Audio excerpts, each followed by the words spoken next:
It's happening. I was just talking to the new mayor of Parma Heights. They had a big budget problem. They had about $1.5 million deficit. They asked all the employees to take furloughs. They took furloughs, and they're right back where they were before because January 1st they all expired. If you don't truly reduce your operating costs, you're right back in the same saddle that you were before. What we did, first of all, we truly reduced our operating expenses. And the second thing was, if we felt there was really pressing need in the city, we did cut additionally so we would have some funds to invest in other areas. And one of those areas was in our police department, because I believed, and I think statistics back this up, that the crime rate in Lakewood gradually over the last decade had slowly creeped up. There wasn't one particular year where it spiked all of a sudden, but it had gradually increased over time.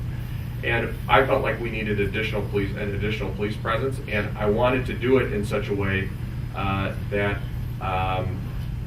we didn't just put more cars on patrol, but we really designed a community policing program.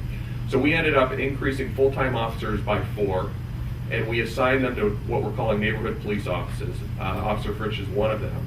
We have one in each ward. And the 4 offices, neighborhood police offices, are at, the one in Ward 4 is at the corner of Ridgewood and Madison.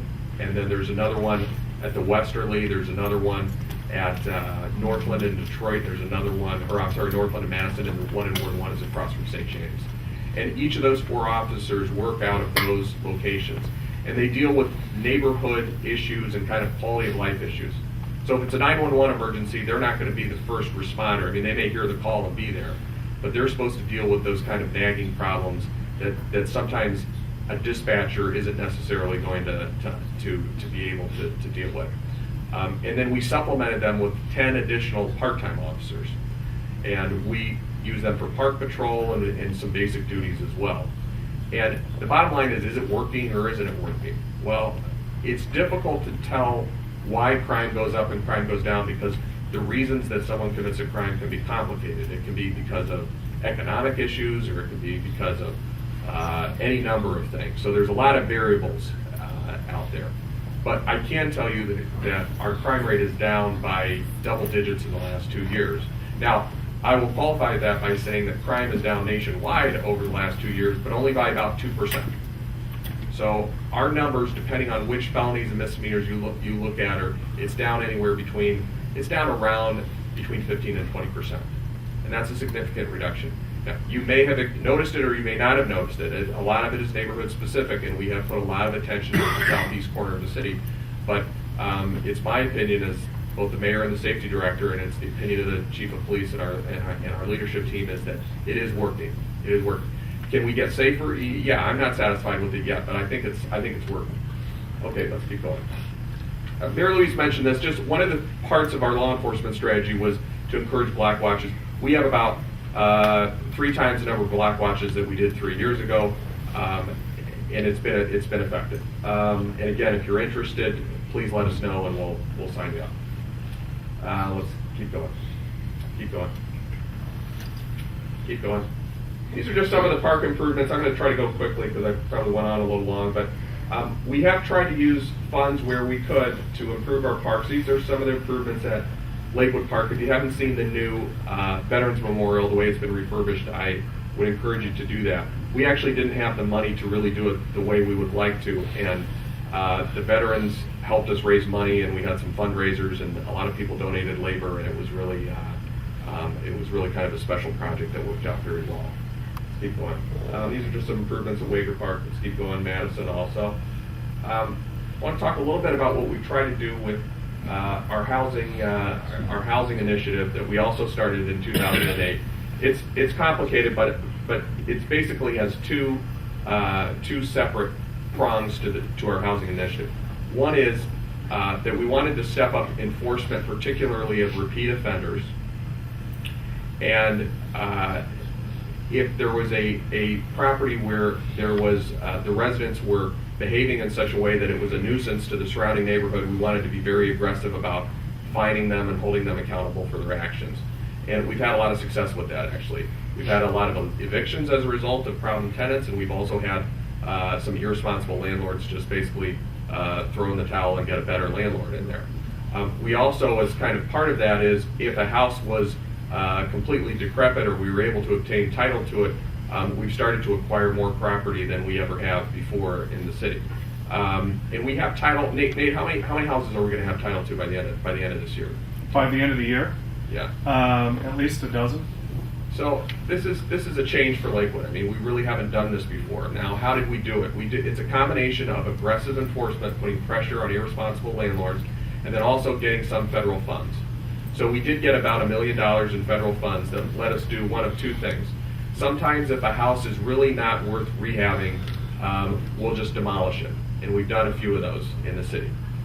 We're particularly likely to demolish it if there's an alternate use for it. So for instance, if it's near a commercial area and it can be converted to parking, there's more of a point to demolishing it, because we have a long-term problem with parking in the city, adequate parking.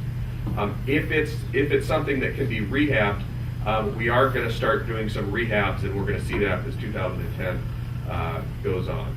The second part of our housing initiative is really to try to encourage investment. One of the things we did to do that was we sat down with First Federal of Lakewood and we asked them if they'd be willing to offer some discounted rates and some special programs for Lakewood homeowners, and they agreed, because they have an investment in the city, and they're a great institution in the city, and they agreed to do that. So we try to have a balanced approach where if somebody is a repeat offender, we try to be very strict. And I stress repeat offenders, because if somebody's a first-time offender and they have a building code violation just because they've fallen on hard times and they made a mistake, we're not looking to be really punitive. If there's somebody that owns multiple properties and they're constantly in front of our housing court, those are people we want to be very tough with. And then at the same time, we want to try to give people options, financial options, to improve their properties. Okay, let's keep going. Keep going. This is just an example of some houses that we did. Let's keep going. This is one actually that was one for demolishment that we demolished. Now this one was at the corner of I believe Webb and Northwood, and it wasn't really suitable to rehab. It certainly wasn't suitable to rehab, and it wasn't suitable to turn into parking because it's more residential. And we ended up just selling it off to a neighbor to increase their lot.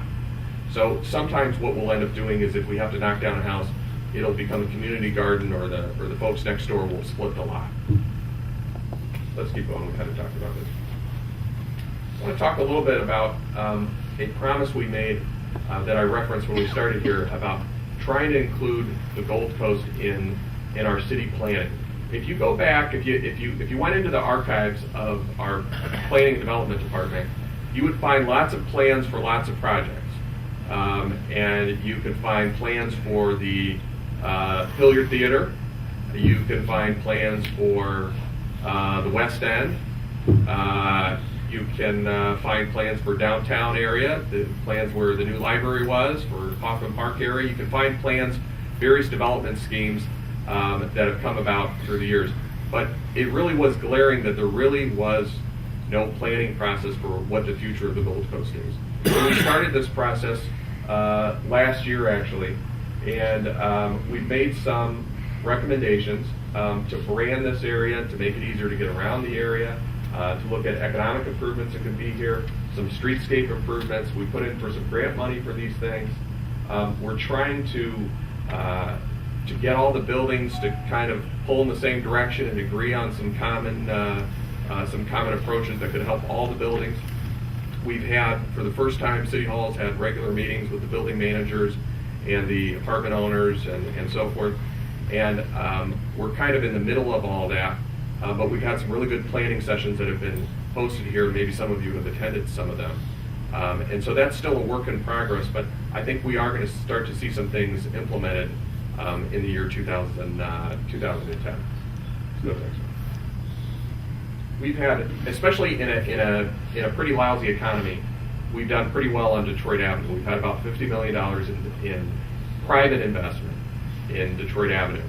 The INA building is probably the most notable. That's where the new Panera is, and they've got basically the whole building has been gutted and is being redone. But that's not the only thing. There's we're Five Guys Burgers and Fries, which is also a corporate headquarters there.